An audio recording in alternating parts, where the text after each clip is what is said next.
बाबा साहब भीमराव अंबेडकर और उनके विचार पूरी दुनिया में हैं। अगर मैं आपसे कहूं कि अमेरिका जैसे देशों में बाबा साहब भीमराव अंबेडकर के नाम पर पुस्तकालय और मूर्तियां लगाई गई हैं, तो शायद ये बात आपको नहीं पता होगी।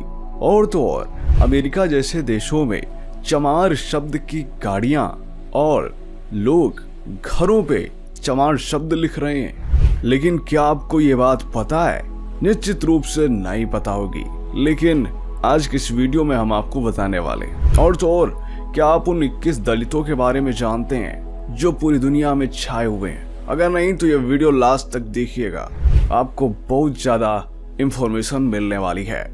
चलिए शुरू करते हैं आज का वीडियो। ये जो तस्वीरें आप देख रहे हैं, ये तस्वीरें डॉक्टर भीमराव अंबेडकर की हैं। दोस्तों, America, United Kingdom, Canada, Australia, Japan, इन देशों के अलावा अब वियतनाम भी उन देशों की लिस्ट में शामिल हो गया है जहां डॉक्टर अंबेडकर की कई मूर्तियां हैं। दोस्तों, ये जो मूर्तियां आप देख रहे हैं वह 23 जून 2023 को वियतनाम में इसका अनावरण किया गया था। यह 3 मीटर ऊंची प्रतिमा है। इसके अलावा वियतनाम की सरकार ने ऐलान किया है कि वियतनाम के अलग अलग शहरों में डॉक्टर अंबेडकर की 10 प्रतिमाएं लगाई जाएंगी, जिनमें से यह पहली प्रतिमा है जो लगाई जा चुकी है। यकीन मानिए, डॉक्टर अंबेडकर की इन प्रतिमाओं को लेकर पूरे वियतनाम में क्रेज देखने को मिल रहा है। वियतनाम में 9 अन्य बाबा साहब की मूर्तियां लगाई जानी अभी बाकी हैं। ये सभी मूर्तियां 3 मीटर ऊंची, जो कि मनुष्य की ऊंचाई से लगभग 3 गुनी होंगी। इन 10 मूर्तियां जब बनकर तैयार होंगी तो भारत के बाद वियतनाम बाबा साहब की सबसे ज्यादा मूर्तियां लगाने वाला देश बन जाएगा। यही नहीं, वियतनाम के स्कूल कॉलेजेस में भी बाबा साहब अंबेडकर की मूर्तियां लगाई जा रही हैं। वियतनाम में 75% बौद्ध रहते हैं। दुनिया में 18 बौद्ध बहुल देश हैं और गणराज्य हैं, जिनमें जापान और थाईलैंड ही ऐसे देश हैं जहां डॉक्टर भीमराव अंबेडकर की मूर्तियां हैं। अब वियतनाम तीसरा बौद्ध देश होगा जहां बाबा साहब की इतनी ज्यादा मूर्तियां होंगी। दोस्तों, वियतनाम वह देश बन चुका है जहां पर अब बाबा साहब के विचारों से काफी ज्यादा प्रेरणा ली जाती है। इसीलिए यह देखने को मिल रहा है कि स्कूल कॉलेजेस में बाबा साहब की मूर्तियां लगाई जा रही हैं और अब वियतनाम के लगभग हर शहर में डॉक्टर अंबेडकर की मूर्तियां स्थापित होंगी। यह अपने आप में भारत के लिए एक गर्व की बात है, जहां वियतनाम जैसे देश डॉक्टर अंबेडकर की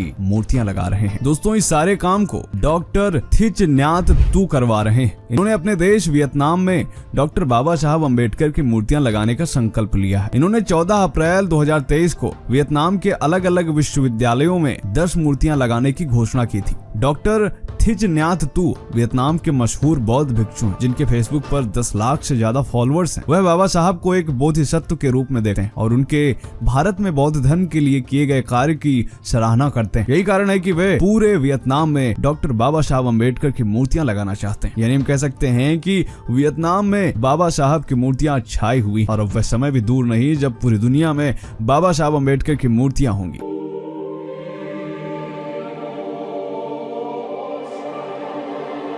सबसे पहले तो हम बात करेंगे चीन की। जी हाँ, ऐसी खबरें आ रही हैं कि चीन में बाबा साहब भीमराव अंबेडकर की 450 फीट ऊंची मूर्ति लगने वाली है और इसका कार्य अपने अंतिम चरण में पहुंच चुका है। इस पर कार्य 5 सालों से किया जा रहा है और आने वाले साल में हो सकता है कि यह मूर्ति हमें चीन में देखने को भी मिले। तमाम वेबसाइट्स और न्यूज पत्रों ने इसका दावा किया है। अगर चीन में यह मूर्ति बनती है तो वाकई काफी ज्यादा हैरानी की बात होगी। अब आते हैं दूसरे नंबर पर। तेलंगाना की राजधानी हैदराबाद में बाबा साहब अंबेडकर का स्मारक भी बना है, जिसमें डॉक्टर अंबेडकर की 125 फीट ऊंची प्रतिमा स्थापित की गई। इसको बनाने में 7 साल का समय लगा था। 14 अप्रैल 2016 को बाबा साहब अंबेडकर की 125वीं जयंती के अवसर पर उनकी 125 फीट ऊंची प्रतिमा का शिलान्यास किया गया था, जिसे 14 अप्रैल 2016 को इसका अनावरण किया गया, यानी कि 7 साल बाद। आपको बता दें कि फिलहाल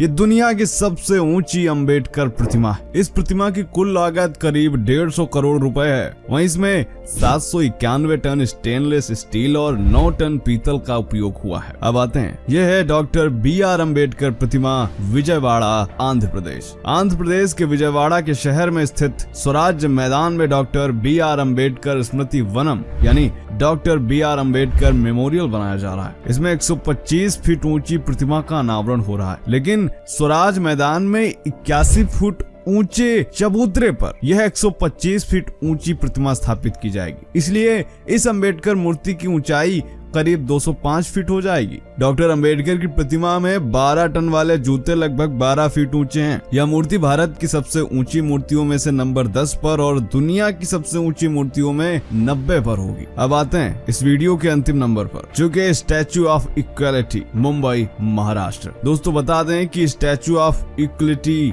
2024 में बनकर तैयार होगा। यह 45 मंजिला इमारत जितनी ऊंची होगी और यह कुतुब मीनार से दोगुनी होगी। स्मारक का उद्घाटन किया था प्रधानमंत्री नरेंद्र मोदी ने 11 अक्टूबर 2015 को। इस मूर्ति की लागत लगभग 783 करोड़ रुपए आंकी गई। यह एक ऐसी मूर्ति है जब बनकर तैयार होगी तो 15 किलोमीटर दूर से भी इसको देखा जा सकेगा। कुछ लोग कह रहे हैं कि इसकी ऊंचाई करीब 350 फीट ऊंची भी हो सकती है। अब देखने वाली बात है कि आखिर यह कब तक बनकर तैयार होती।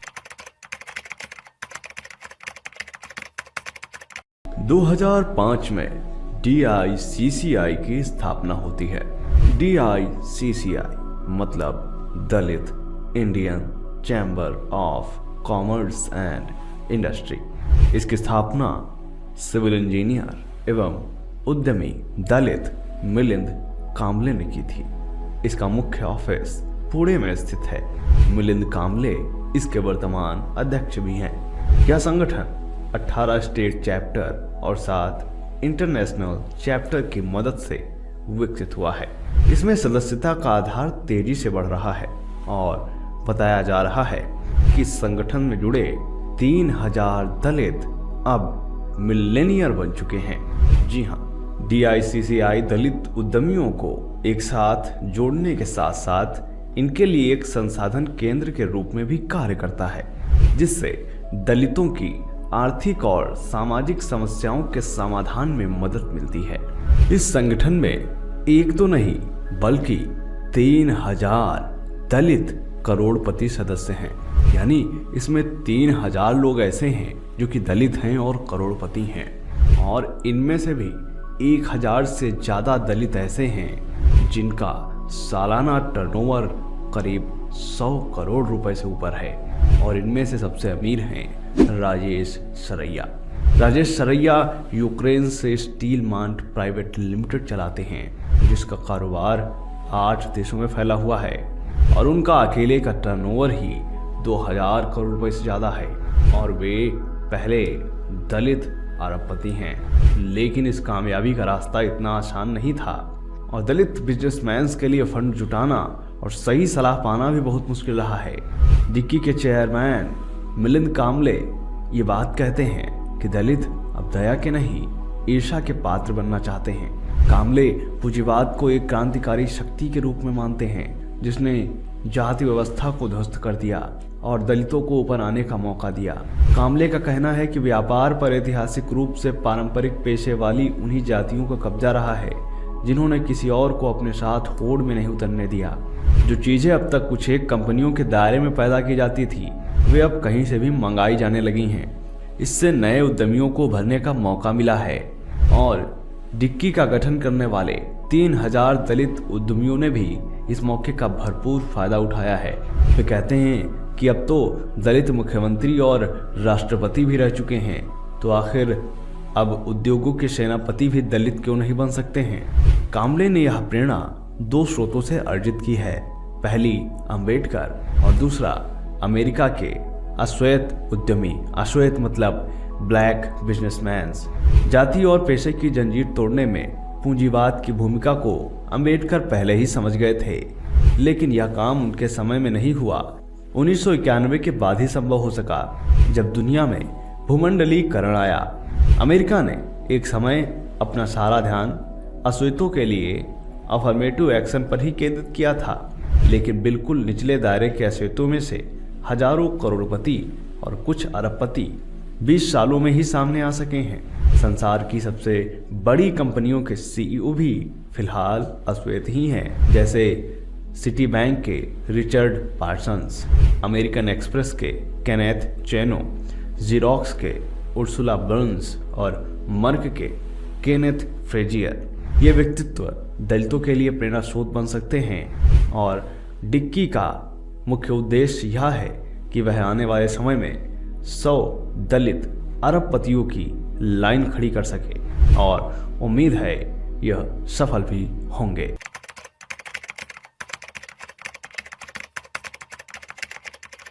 इस BMW कार को देखिए जिसकी गाड़ी का नंबर ही जय भीम है और यह पेंसिल्वेनिया अमेरिका की गाड़ी है और इस BMW पर संत रविदास की तस्वीर छपी हुई है। अब इस वीडियो को देखिए जो कि आया है ओंटारियो कनाडा से, जहां पर इस गाड़ी के आगे भी जय भीम लिखा हुआ है और यह चमार जाति के एक शख्स की गाड़ी है जो कि कनाडा में रहता है और बिजनेसमैन है। अब एक और तस्वीर देखिए, ये भी कनाडा की है जहां मर्सिडीज का नंबर जय भीम है और जो युवक यहाँ पर खड़े हुए हैं यह इनकी गाड़ी है जिसे नरिंदर खेर ऑन करते हैं। इसके अलावा इस ट्रक को देखिए, इस भारी भरकम ट्रक के आगे रविदासिया समुदाय का प्रतीक चिन्ह लिखा हुआ है जिसे निशान साहिब कहा जाता है। यह वीडियो इटली का है।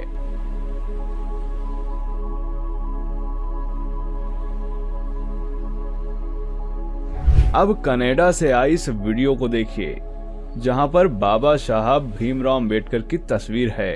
इसके अलावा अमेरिका से आए इस रेसिंग कार का वीडियो देखिए जिसके ऊपर बाबा साहब भीमराव अंबेडकर और रविदास जी की तस्वीर है। ਅਸੀਂ ਵਾਰਿਸ ਹਾਂ ਗੁਰੂ रविदास जी दे बाबा साहब मांग लड़ांगे। एक और तस्वीर आई है जहां पर एक शख्स अमेरिका में पीली गाड़ी के ऊपर बाबा साहब भीमराव अंबेडकर का झंडा लहरा रहा है। देखिए यह वीडियो। और तो और चमार जाति के इस शख्स ने अमेरिका में अपनी गाड़ी के आगे चमार लिखवा लिया है और दूसरी गाड़ी जिसके आगे रविदासिया लिखा हुआ है और यह दोनों रजिस्टर्ड नेम कैलिफोर्निया अमेरिका के हैं। देखिए यह वीडियो।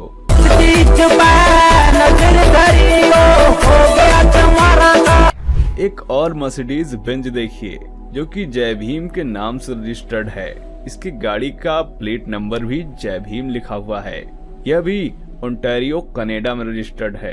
इटली से आया एक और यह वीडियो देखिए जहां पर एक गाड़ी के पीछे जय भीम का झंडा लगा हुआ है जिस पर चक्र बना हुआ है और यहाँ पर भारी समाज में रविदासिया चमार समुदाय के लोग जयंती मना रहे हैं बाबा साहब रविदास जी की।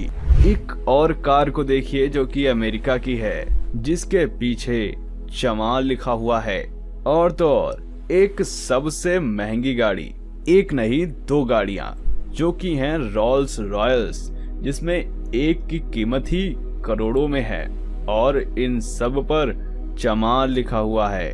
चमार 1, चमार 2 इस तरह से इन गाड़ियों पर लिखा हुआ है। इसके साथ एक और गाड़ी है जिस पर चमार लिखा हुआ है और यह अमेरिका की है। एक और गाड़ी पर जहां पर एक व्यक्ति केक काटता हुआ दिख रहा है, इसकी गाड़ी का नंबर प्लेट जय भीम है और यह भी कनाडा में है। उठ खड़े हो सो मेरी है 12 बजे करूं विश थोनू। इसके अलावा एक और गाड़ी जो कि वोल्क्सवैगन है, ये भी कनाडा में है और इसके गाड़ी के पीछे जय भीम लिखा हुआ है नंबर प्लेट पर। एक और मर्सिडीज बेंज देखिए जो कि न्यूयॉर्क की है और इसके गाड़ी के आगे भी जय भीम लिखा हुआ है। ये वीडियो देखिए जो कि आया है इटली से और यहाँ पर श्री गुरु रविदास टेम्पल इटली की तस्वीरें हैं जहाँ पर जय भीम लिखा हुआ है और बाबा साहब भीमराव अंबेडकर की तस्वीर भी है और काफी संख्या में चमार समुदाय के लोग यहाँ पर हैं।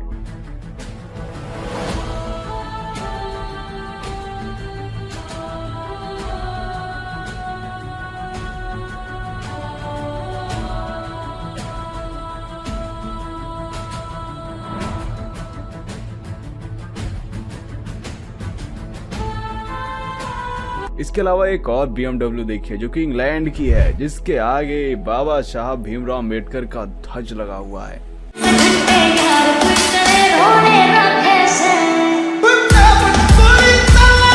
और तो और एक वीडियो देखिए जो कि पेंसिल्वेनिया अमेरिका से ही है जहां पर एक भारी भरकम ट्रक के आगे संत रविदास जी की तस्वीर है। जहाज लंदन अमेरिका विच लैंड हो गए और पक्के वसनीक इंग्लैंड हो गए। एक और वीडियो देखिए जो कि इटली का आया है। गाड़ी के पीछे आप देख पा रहे होंगे, इस पर जय भीम लिखा हुआ है, चक्र बना हुआ है पूरी तरह से। यह भी चमार समुदाय की गाड़ी है और आगे इसके संत रविदास की तस्वीर लगी हुई है।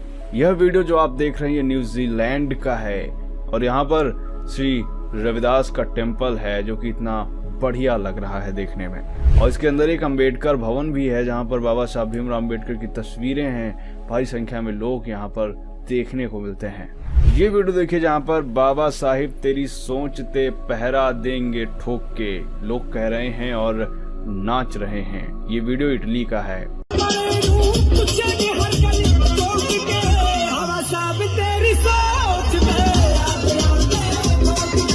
एक और तस्वीर देखिए जो कि ऑडी की है जहां पर शोभा यात्रा निकल रही है अमेरिका में, और ये भी तस्वीरें पेंसिल्वेनिया की है और उस पर संत रविदास जी की शोभा यात्रा निकाली जा रही है। ਅਸੀਂ ਵਾਰਿਸ ਹਾਂ ਗੁਰੂ रविदास जी दे बाबा साहब मांग लड़ांगे। ये वीडियो जो कि देख रहे हैं आप, ये ग्रीस का है। इसमें वाल्मीकि जी, अंबेडकर जी और रविदास जी की तस्वीरें हैं और पीछे शोभा यात्रा निकल रही है संत रविदास की। जेड़ा चोग सारे जग लई खिलारदा। इस शख्स को देखिए जो कि बाबा साहब अम्बेडकर की टी शर्ट पहनकर दुबई में बुर्ज खलीफा के आगे खड़ा हुआ है और जय भीम बोल रहा है। ये देखिए, ये जय भीम से इनकी गाड़ी रजिस्टर्ड है। ये है चमार कौम के अम्बेडकरवादी जिनके गाड़ी के आगे जय भीम लिखा हुआ है। इसी तरीके से और भी कई वीडियोस बाहर के हैं और आपको मैं दिखाना चाहूंगा। ये देखिए वीडियोस जो कि बाबा साहब भीमराव अंबेडकर और संत रविदास जी से संबंधित है। ਸਕੂਲਾਂ ਵਿੱਚ ਪੱਬ ਧਰਤਾ ਸੀ, ਜਿਹੜੀ ਦੁਨੀਆ ਹੁਣ ਕਰਦੀ ਹੈ ਨਾ, ਉਹ ਬਾਬਾ ਸਾਹਿਬ ਨੇ ਸਦੀਆਂ ਪਹਿਲਾਂ ਹੀ ਕਰਤਾ ਸੀ।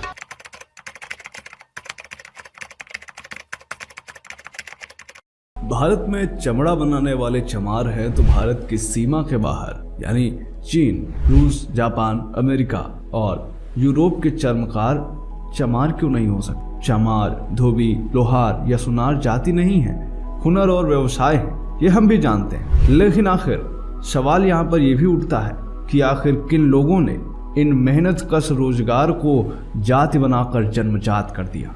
अमेरिका के भूतपूर्व राष्ट्रपति अब्राहम लिंकन के पिता मोची थे, उच्च कोटि के जूते चप्पल बनाते थे। लेकिन अगर अब्राहम लिंकन का जन्म भारत में हुआ होता तो क्या उन्हें वह सम्मान भारत में मिलता जो उन्हें अमेरिका में मिला? तो क्या कहा जाए कि भारत में मेहनत कश लोगों को मान सम्मान नहीं दिया जाता?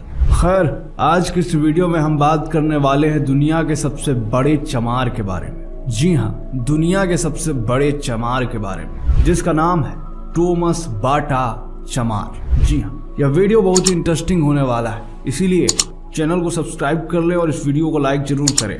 चलिए आगे बढ़ते हैं। ये जो कहानी हम आपको बताने वाले हैं, यह कहानी टाटा की नहीं है, किसी बिरला या बजाज की नहीं है, यह कहानी है बाटा की।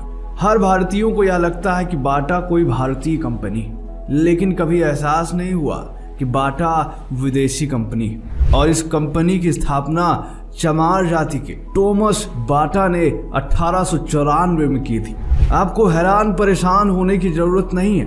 बाटा परिवार चमार जाति से, बाटा परिवार 8 पीढ़ियों से जूते, चप्पल और चमड़े बनाने के कारोबार से जुड़ा है।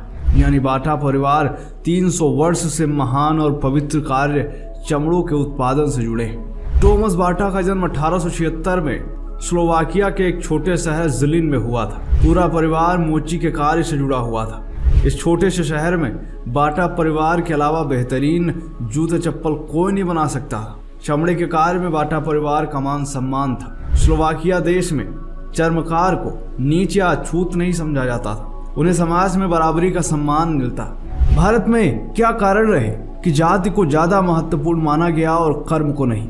वहीं स्लोवाकिया में बराबरी के महान समाज में टॉमस बाटा ने भी अपना परिवार का पेशा अपनाया और मोची बन गए। टॉमस बेहद सस्ते और अच्छे गुणवत्ता के जूते चप्पल बनाकर बेचने लगे। बिक्री ज्यादा होती पर मुनाफा कम होता। टॉमस बाटा ने जूते चप्पल निर्माण की कंपनी खोली। और उसमें माँ ने सहयोग किया, भाई बहन उनके सहयोगी बने। 1894 में बाटा कंपनी की नींव पड़ी। अच्छे गुणवत्ता के जूते सस्ते दामों में बेचने के कारण थॉमस बाटा को नुकसान हुआ। कंपनी चलाने का गुण सीखने के लिए लंदन में जूते की फैक्ट्री में मजदूर बनकर काम किया। फिर मार्केटिंग, स्ट्रेटजी, प्रोडक्शन, डिस्ट्रीब्यूशन और विज्ञापन का गुण सीख कर उन्होंने दोबारा अपने देश आकर बाटा कंपनी में जान डाल दी और सस्ते दामों में जूते चप्पल बेचना जारी रखा और ज्यादा सेल होने के कारण कंपनी को मुनाफा हुआ। उस वक्त अच्छी क्वालिटी के वस्तुओं का अर्थ था महंगे दामों में बिकने वाली वस्तु जो केवल अमीर लोग ही अफोर्ड कर सकते थे। चमार जाति के काबिल उद्योगपति थॉमस बाटा ने इस धारणा को ध्वस्त कर एक नई धारणा गढ़ी। अच्छे और बेहतरीन गुणवत्ता की वस्तुएं भी सस्ते दामों में मिल सकती है और बाटा के जूते और चप्पल इनमें से एक। आज से 100 साल पहले तक जूते हो या चप्पल इसे अमीरों की पहनने वाली वस्तु समझा जाता था। गरीब तो नंगे पांव ट्रेन में सफर कर बंबई, कलकत्ता में मजदूरी करने आते थे। थॉमस बाटा का सपना है अमीर हो या गरीब, बाटा के जूते पैर में होने चाहिए। पूरे भारत में फैलकर कंपनी ने अफ्रीका में भी विस्तार किया, जहां कई कंपनियां जाने से इसलिए इतराती थी कि गरीब अफ्रीकी देशों में जिनके पास खाने को नहीं है वो जूते चप्पल कहां से खरीदेंगे। लेकिन बाटा ने अफ्रीका महाद्वीप के पूरे देश में सस्ते दामों में जूते चप्पल बेचे और हर गरीब के पैरों में जूते चप्पल पहना दिया। 1932 में थॉमस बाटा की हवाई जहाज दुर्घटना में मृत्यु हो जाती है। उनके निधन के बाद उनके भाई और उनके पुत्र ने बाटा कंपनी को हर देश में सबकी पसंदीदा कंपनी बना दिया। बाटा केवल जूते चप्पल का ब्रांड नहीं है, भरोसे का भी ब्रांड है। चर्मकार थॉमस बाटा ने कहा था कि मुनाफे के साथ वो उपभोक्ताओं का भरोसा भी कमाना चाहते हैं और आज बाटा भरोसे का नाम। थॉमस बाटा का जन्म क्या भारत में हुआ होता तो क्या बाटा कंपनी दुनिया भर के चमार जात के लोगों के लिए आज एक प्रेरणादायी कंपनी के रूप में है। आज भी बाटा कंपनी दुनिया में बड़ी कंपनियों में गिनी जाती है और कर्म से चमार जाति का एक शख्स जो इस कंपनी की स्थापना करता है उसने हर गरीब के पैरों में चप्पल और जूते पहनाकर ही दम लिया। यह लेख हमने लिया था agnialok.com से। दोस्तों स्क्रीन पर दिख रहे इस शख्स का नाम है सुधीर और इनका पूरा नाम है सुधीर राजभर और ये आज 36 साल के। सुधीर मुंबई में पले बढ़े। मुंबई से इन्होंने ड्राइंग और पेंटिंग में बैचलर की पढ़ाई की। सुधीर मूल रूप से उत्तर प्रदेश के जौनपुर जिले से हैं। हालांकि वो यहाँ ज्यादा रहे नहीं, लेकिन जब भी जाते तो उनको चमार जाति के नाम पर ताने सुनने को मिलते। उन्होंने देखा कि लोग उनको उनके आखिरी सरनेम भर और चमार का प्रयोग करते हुए चिढ़ाते और यह अपमान के लिए ही किया जा रहा था, खासकर किसी व्यक्ति को नीचा दिखाने के लिए।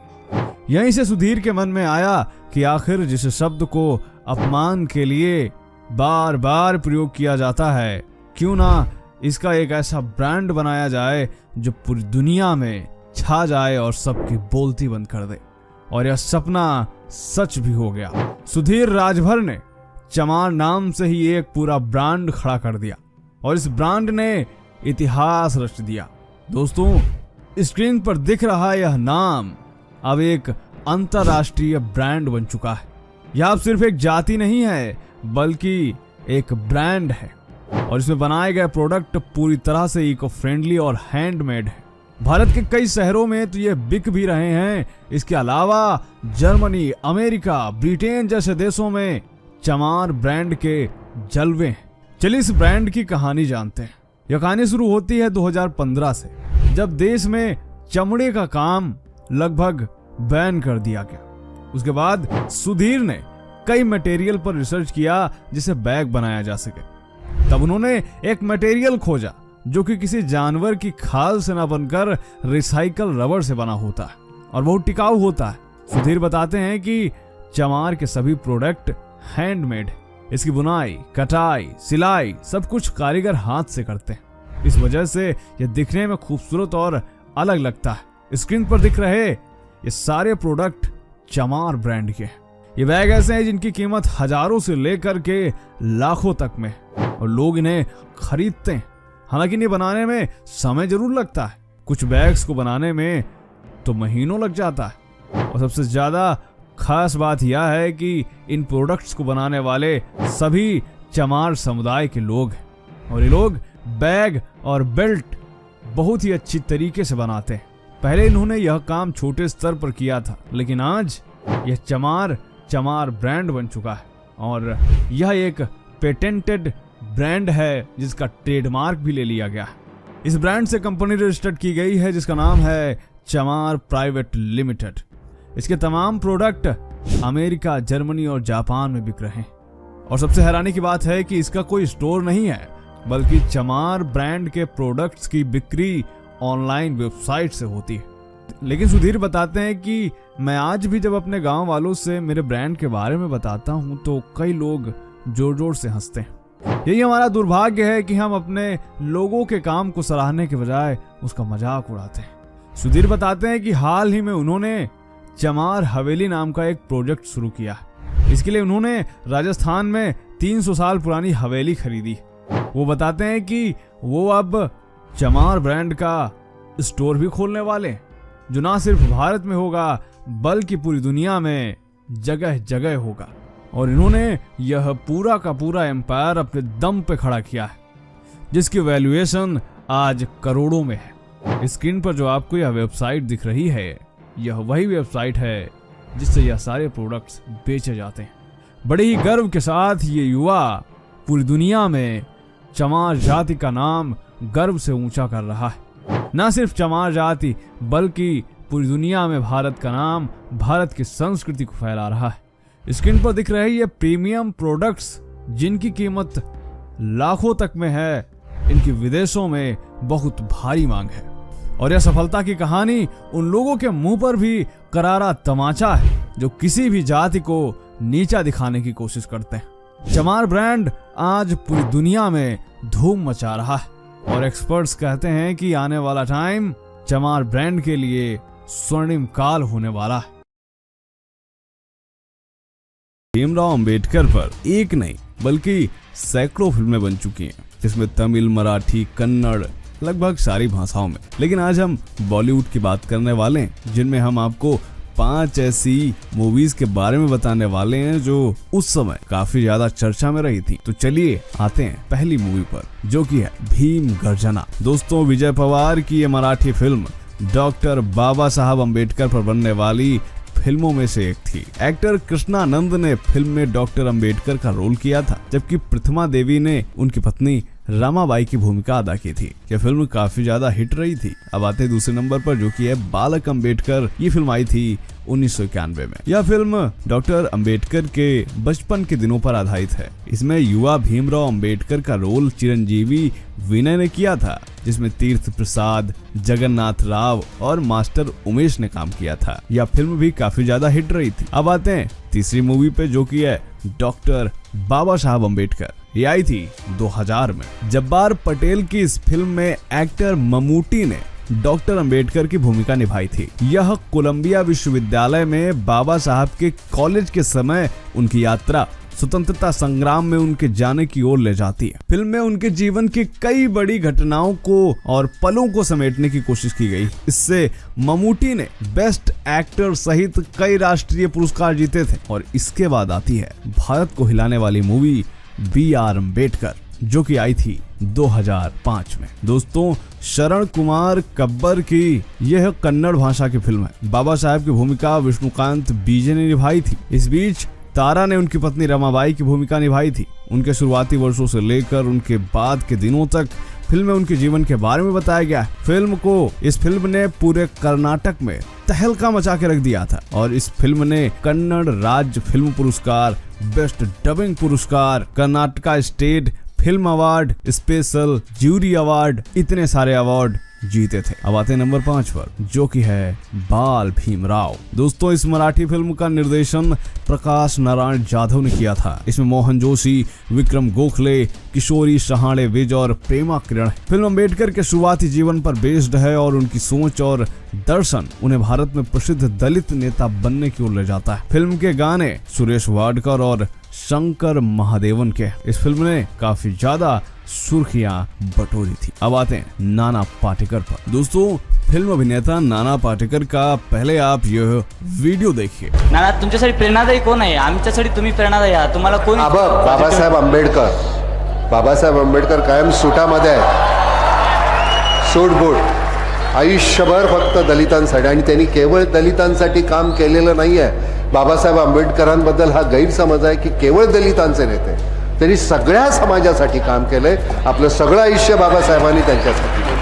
अम्बेडकर के बारे में भ्रांति है कि वे केवल एक दलित नेता हैं, लेकिन उन्होंने सभी समुदायों के लिए काम किया है। बाबा साहब ने उनके लिए अपना पूरा जीवन समर्पित कर दिया। ये शब्द थे नाना पाटेकर के। दोस्तों, मराठी पृष्ठभूमि से आने वाले नाना पाटेकर मुख्य रूप से हिंदी और मराठी फिल्मों में काम करते हैं। वह स्वयं अनुसूचित जाति यानी दलित नहीं है, ना ही वह बौद्ध हैं। वे आस्तिक हैं या नास्तिक या भी हमें पता नहीं है, लेकिन उनका जीवन स्तर सरल है और उनका सामाजिक कार्य काफी ज्यादा सुर्खियों में रहता है। बॉलीवुड में नाना पाटेकर के अलावा और भी कई हस्तियां हैं जो बाबा साहब अम्बेडकर से अपनी प्रेरणा लेते हैं। इनमें आमिर खान, नागराज, ऋषा चड्ढा, गगन मलिक, भाऊ कदम जैसे तमाम लोग हैं। तो दोस्तों, आपको कैसा लगा आज का यह वीडियो? कमेंट जरूर करें।